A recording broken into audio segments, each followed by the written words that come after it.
Howdy folks, my name is Richie, aka Otter. I don't know what this is exactly. It's kind of a salute, it's kind of a wave, it's a walute.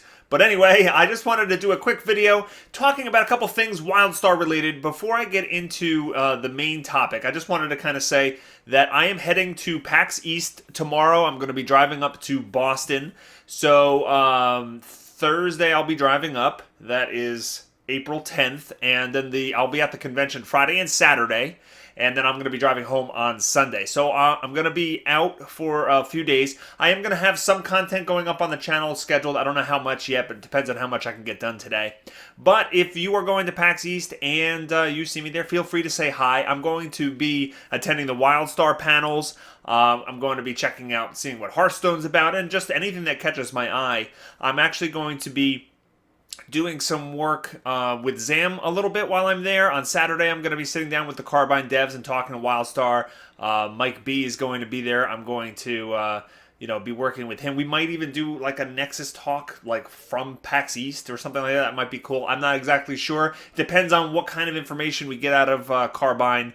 I think some big news is going to drop. I think we're going to get some really cool reveals at PAX East, so I'm excited to see it. And the most important thing is, here are the top two things that you need to bring to when you go to PAX East. You have to bring, obviously, your admission passes. This is very key. And then I'm fully prepared because I've got ample amounts of hand sanitizer. So hopefully, I'm a germaphobe, so hopefully I can avoid the PAX pox with that. If you have any questions that you want me to ask the Carbine devs about WildStar while I'm at PAX East, please leave me a question in the comments field below or send me an email at askbogotter@gmail.com. I will take the best questions and ask the Carbine devs if I'm allowed to. And yeah, it could be pretty cool. You could have your question answered. So do that stuff.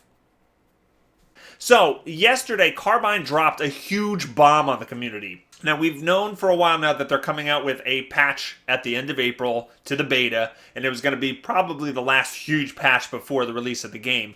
But and we were also expecting a UI revamp, right? The whole action bar on the bottom and a bunch of UI elements was supposed to get a facelift at some point, and it's supposed to be in that next patch. But what we didn't know was a lot of the other juicy things that go into this patch. So I just wanted to go over the top 10 things that I kind of pulled out of these patch notes. There are hundreds of changes. I'm going to actually post a link to the patch notes in the description of this video if you want to check them all out. But there's lots of balance changes. The classes got revamped, the rune system's revamped, the amps are revamped. There's like a balance pass through all those things. So there's lots of changes, but I just wanted to talk about the things that really caught my eye. So number 10, and these are in no particular order, but number 10, probably the biggest thing that surprised me and a lot of people is character creation now offers body types for all races and genders. What? Like mind explosion. I did a character creation videos, and in each one of those I said, it really, the facial sliders and, being able to change, that is great, but the fact that you can't, make yourself taller or thinner or choose different types of body types really kind of, felt limiting.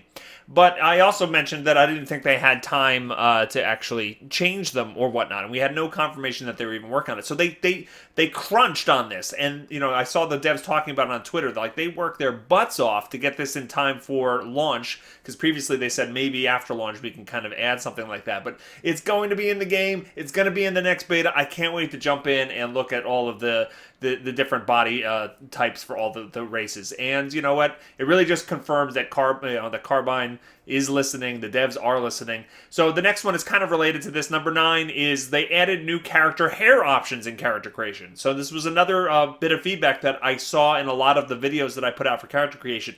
Some of the races just didn't have a lot of hairstyle options to them, and so looks like we're going to have some more options to choose. So I will probably, the next time the beta comes up, I'll probably revisit the character creators and, do some updates on that front. And so number 8.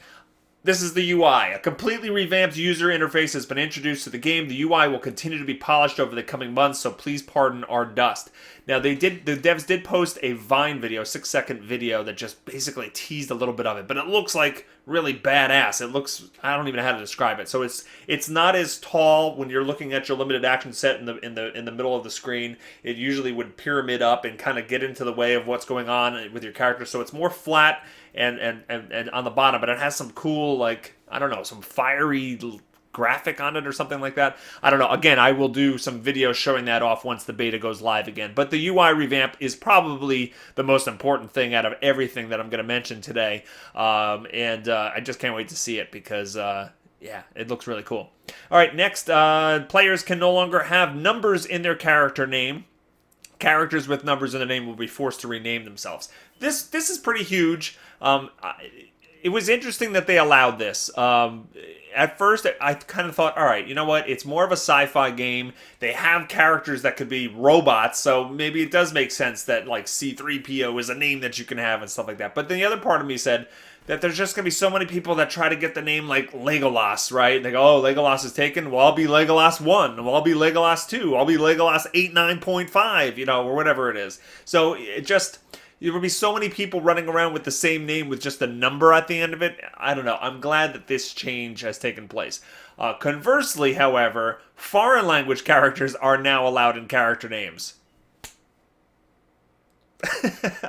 I mean, it kind of creates the similar type problem. Now, instead of having Legolas, you'll have Legolas with, the character accents and stuff like that. And which makes it really hard to invite those people to a group, because you can't, unless you know the alt codes or have, a keyboard with, those symbols on them, it's a little bit difficult to do it. So, yeah, that was not the most favorable thing. It kind of, I saw people talking about that already, but, it is what it is. Next up, we have Group XP bonus has been increased for open world groups. Ungrouped players should no longer earn more kills than players that are grouped. So there's not much to really say there. That's just a good change. If you were grouped up and doing quests and stuff and you were getting less experience per kill than somebody that was solo, well, then what's the point of grouping up? And the whole system kind of falls apart. And that way you'd be incentivized to not play with your friends or guildmates, and that's just never a good thing. So this is a great change overall. Can't wait to group up and start leveling.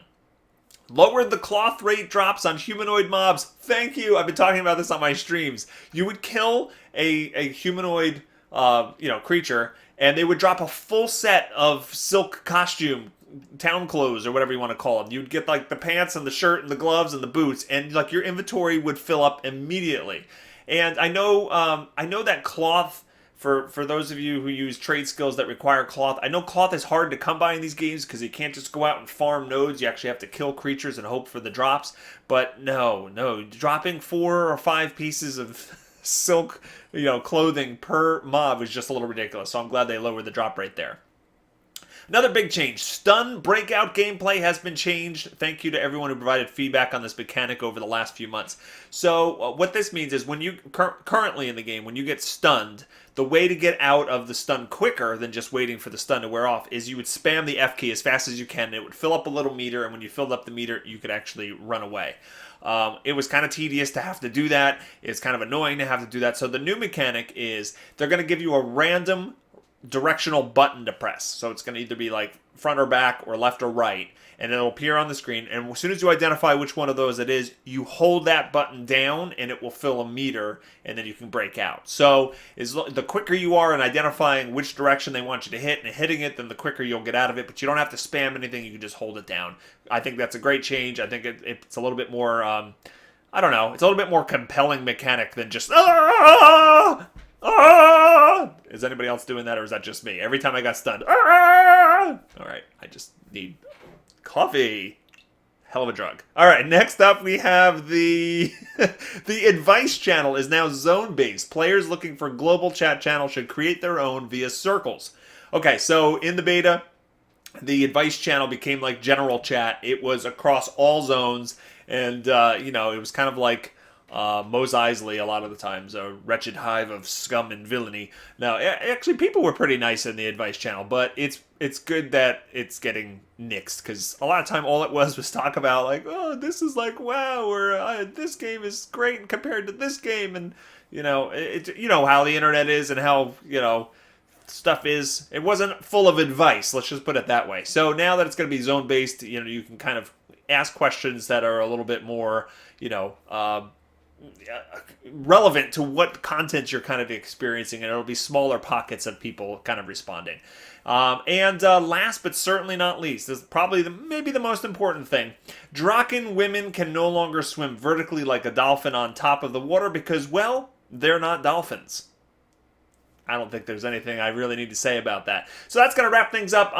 Go ahead and check the description below for all of the patch notes. I'm super excited to see this patch in action. I wonder if we're going to be able to see this at PAX East or not.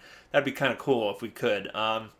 But in any case, let me know in the comments below what you think of these changes, and I hope everybody likes what we see in PAX, like what kind of announcements that come out of it.